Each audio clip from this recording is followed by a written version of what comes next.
Ito, ang latest weather update.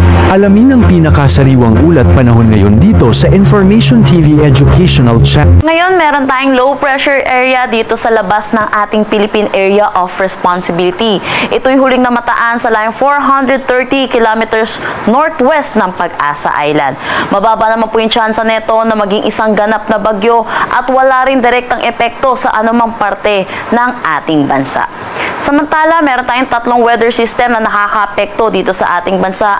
Una na dito ang shear line. Kung makikita natin, tumaas yung axis ng ating shear line, which is yung salubungan ng mainit at malamig na hangin. Dahil po dito, yung northeast monsoon natin or yung hanging amihan ay humina at wala pong naging epekto sa anumang parte ng ating bansa.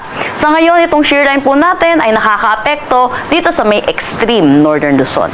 Samantala, meron din tayong Intertropical Convergence Zone or ITCZ na nakaka-apekto dito sa may Mindanao.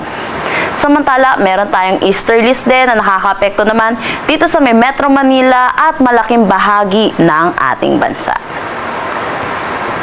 Para sa magiging panahon natin ngayong araw, kung makikita natin, makakaranas ng mga pag-ulan dulot ng shear line dito sa may Batanes at Babuyan Islands. Inaasahan din natin makakaranas din ng mga pag-ulan dito sa may Bicol Region at Romblon, dulot naman ito ng easterlies. Para naman sa Metro Manila at nalalabing bahagi ng Luzon, inaasahan po natin maaliwalas na panahon naman ang ating aasahan, pero asahan din po natin magiging mainit at malinsangan ang ating tanghali hanggang hapon na may tsansa ng mga localized thunderstorm pagdating sa hapon at sa gabi. Kaya ugaliin po i-check ang Pag-asa social media pages para sa nilalabas na thunderstorm advisory. Agwat ng temperatura for Metro Manila, 24 to 32 degrees Celsius. Lawag, 24 to 30 degrees Celsius. Asahan natin sa Tugigaraw ang 22 to 31 degrees Celsius. Baguio, 15 to 25 degrees Celsius. For Tagaytay, asahan natin 21 to 30 degrees Celsius. At Legazpi, 24 to 31 degrees Celsius. Kumikita po natin yung kabuuan po ng Visayas po natin ay makakaranas sila ngayong araw na maulap na papawiri na may mga kalat-kalat na pag-ulan dulot ito ng easterlies.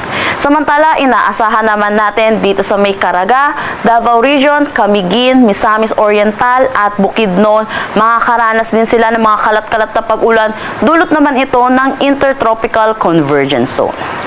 Para naman dito sa Palawan at nalalabing bahagi ng Mindanao, asahan naman po natin makakaranas tayo ng maaliwalas na panahon pero mataas ang tsansa ng mga localized thunderstorm pagdating sa hapon at sa gabi. Agwat ng temperatura for Calayan Islands at Puerto Princesa, 24 to 31 degrees Celsius. Iloilo, 24 to 30 degrees Celsius. For Tacloban, asahan natin ang 24 to 29 degrees Celsius. Cebu, 26 to 30 degrees Celsius. Para sa Cagayan de Oro, 25 to 30 degrees Celsius. Zamboanga, 24 to 32 degrees Celsius. At Davao, 24 to 30 degrees Celsius. Meron tayong tinaas na gale warning dito sa may Batanes. Kaya inaasahan po natin ang 2.8 to 4.5 meters po na alon.